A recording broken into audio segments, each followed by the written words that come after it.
Hey, salut guys, j'espère que vous allez bien.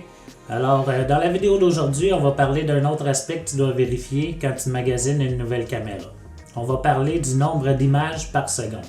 Alors, la question que tu dois te poser, c'est savoir si tu veux inclure des plans ralentis dans tes productions.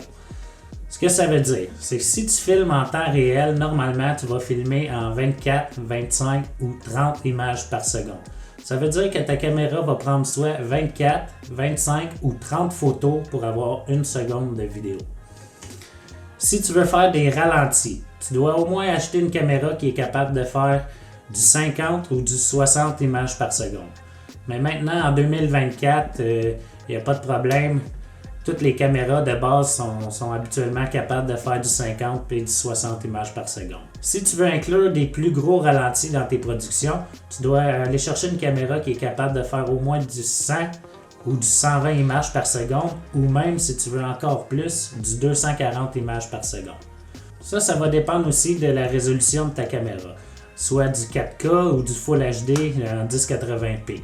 C'est pas tous les modèles qui sont capables de filmer en 4K avec des gros ralentis, exemple comme du 100 ou du 120 images par seconde.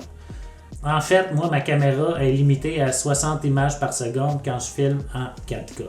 Alors ça aussi, c'est un autre aspect à vérifier, jusqu'à où peut aller ta caméra en haute résolution, comme exemple le 4K. Si tu as aimé la vidéo, n'oublie pas de t'abonner à la chaîne, de laisser un like et de cliquer sur la petite cloche pour avoir les notifications quand je sors mon prochain vidéo.